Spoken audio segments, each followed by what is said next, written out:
काम को खराब मत करो। ये आपसे विनती है, हाथ जोड़ के विनती है, क्योंकि यही लोग आपसे सवाल पूछेंगे कल कि जो होने वाला काम था आपने कम क्यों करवाया, आपका इसमें क्या इंटरेस्ट है। तो ये मैं उनसे भी हाथ जोड़ के कहता हूँ कि अगर उसमें सुधार कर सकते हैं, अभी भी टाइम है, बजट बन रहा है। और श्रम मंत्री जी, हमने जब प्रेजेंटेशन दिया बड़े प्रसन्न हुए थे। उन्होंने बड़ी प्रसन्नता से कहा कि आपका प्रेजेंटेशन अच्छा है, आपके जो आपने आंकड़े बिल्कुल सटीक है, सही है, और इस पर हम काम करेंगे। आज यहाँ आने से पहले हमारी मुलाकात central CPFC central provident fund commissioner के ऑफिस में उनके बड़े अधिकारी से हुई, जो हमारे एडिशनल CPFC है चंद्रमौली चक्रवर्ती जी। उनके साथ चर्चा हुई, वो भी पॉजिटिव है, मंत्री जी पॉजिटिव है, फाइनेंस मिनिस्टर से हमारी जब चर्चा हुई थी वो भी पॉजिटिव थे।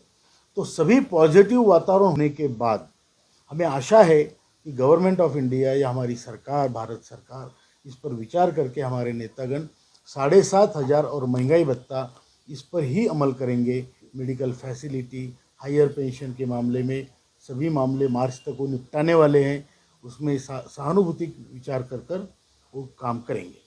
ये हमारा मानना है। इतना ही हमारा सबमिशन है। धन्यवाद। लेकिन उसके पहले जो पहले काम करना था मैं आखिरी में कर रहा हूँ, सॉरी। हमारे जो नेतागण हैं उनका मैं परिचय कराता हूँ। ये हमारे महासचिव है, राष्ट्रीय महासचिव आदरणीय वीरेंद्र सिंह राजावत जी, हमारे राष्ट्रीय मुख्य समन्वयक chief coordinator, national chief coordinator Ramakant Nargun ji, हमारे पाटिल साहब, डॉक्टर पाटिल, PN पाटिल जी, ये हमारे मुख्य सलाहकार है, नेशनल मुख्य सलाहकार, और रमेश बहुगुणा जी, ये हमारे राष्ट्रीय सचिव है दिल्ली के और पूरे देश के, और ये BS राणा जी, ये दिल्ली के हमारे संगठन के राज्य अध्यक्ष है। तो इसी प्रकार ये हमारे सभी मित्रों का परिचय भी हुआ है आपसे। अभी हमें निर्मला सीतारमण जी ने, फाइनेंस मिनिस्टर ने 4 बजे मिलने को बोला है। हम उसी तरफ जा रहे हैं, इसलिए अभी और 10 मिनट शायद हमारे कोई बोलना चाहते हैं तो प्लीज़ कंटिन्यू सर, और उसके बाद हम चले जाएंगे। आपसे प्रार्थना है कि ये इसको ज़्यादा से ज़्यादा प्रसिद्धि दे, और ये जो हमारी गरीबों की आवाज़ हरदम दबाई जाती है, अभी ये बड़े बड़े यूनियन की तरफ से दबाई जा रही है, तो उसको आप उजागर करेंगे। बताता हूँ इसमें। हमने जब 20 तारीख को आदरणीय श्रम मंत्री जी से मुलाकात की थी, तो हमारा कहना था कि देश में आपने आरोग्य सुविधाएं 70 साल के उम्र के बाद आयुष्मान भारत में सबको जोड़ने का फैसला किया है गवर्नमेंट ने। लेकिन कामगारों का जीवन कठिन होता है, बहुत कष्टदायक होता है। तो हमने उनसे रिक्वेस्ट की कि हम कामगार जो कंट्रीब्यूशन करके पेंशन के लिए आपके देश को आगे बढ़ाने का काम करते हैं पूरे देश के, उनकी आरोग्य सुविधा 58 साल के रिटायरमेंट के तुरंत बाद शुरू होनी चाहिए। तो ये हमारी मांग थी।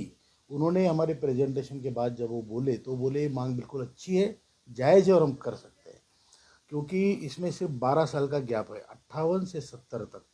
इसको हम ESI में ला सकते हैं, और ESI के बाद में जब आप 70 साल के हो जाएंगे तो अपने आप आयुष्मान भारत में चले जाएंगे।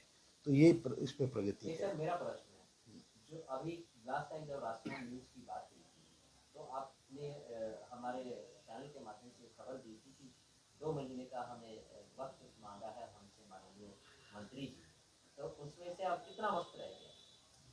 देखिए राज जी, ऐसा है कि हमारा जो मानना है, हम वक्त मांगना या हम उनके खिलाफ थोड़ी लड़ रहे हैं। हम तो देश के प्रगति में, देश के लोग जो लोग दुर्दैवी है उनको और ऊपर लाने में, उनका भी वही उद्देश्य है। उनका उद्देश्य अंत्योदय का है, उसका अर्थ वही है कि जो हम लोग कर रहे हैं वही काम है। तो हम लोग 2 महीने का समय हमने मांगा, उसके बाद उन्होंने हमें बैठक के लिए बुलाया, हमको बताया कि आपका काम मैं कर रहा हूँ, और जब वो हमारा काम कर रहे हैं तो फिर आंदोलन करने में मतलब क्या है। तो अभी हमारा ऐसे आशा है कि बजट सेशन में हमारा काम होगा, इसलिए अभी कोई आंदोलन हम नहीं कर रहे हैं। लेकिन बुल्ढाना के जो हमारा अनशन चल रहा है वो कंटिन्यू चलता रहेगा जब तक। तो आज माननीय मंत्री जी से मिलने का क्या मतलब है? सीतारमण जी से आप मिलने जा रहे हैं? हम उनको यही कहने जा रहे हैं कि 5,000 की जो मांग बाकी संगठन कर रहे हैं वो ठीक नहीं है। 7,500 महंगाई भत्ता, ये आपको प्रॉब्लम सॉल्व करने में यही करना पड़ेगा, नहीं तो प्रॉब्लम बरकरार रहेगा। ये हम उनको बोलने जा रहे हैं। तो हेलो दोस्तों, आप लोगों ने अभी तक जो है कमांडर अशोक रावत साहब को सुना। दोस्तों किस प्रकार से उन्होंने वक्तव्य रखा। दोस्तों हर एक संगठन को उन्होंने मतभेद की नज़र से नहीं देखा, हालांकि अपना दोस्त समझ के देखा है। मैं ये भी इस वीडियो के माध्यम से रिक्वेस्ट करूंगा कि कोई भी संगठन जो है इनकी बातों का बुरा मत मानेगा। और उन्होंने भी रिक्वेस्ट किया, हालांकि उन्होंने कुछ शब्द बोला भी नहीं है, लेकिन दोस्तों उनकी बातों में तर्क है कि उन्होंने अगर किसी को मना लिया है, अगर हम ही किसी से बात कर लेते हैं, कोई आकर फिर तीसरा उसको भैंस को कोई और खरीदना चाहे, मान लीजिए भैंस मैंने खरीदा, अब उसको कोई और आके फिर खरीदना चाहे, मेरी बात हो गई है, तो फिर ये तो गलत है ना। कोई भी कहेगा गलत है, संगठन को बीच में नहीं आना चाहिए। हालांकि उनका मांग सही है, अगर उसी प्रकार से आप जो है 7,500 की मांग करते तो और जायज होता। हालांकि तो आप लोग साथ में आइए और साथ में मिलकर लड़ाई लड़ते हैं।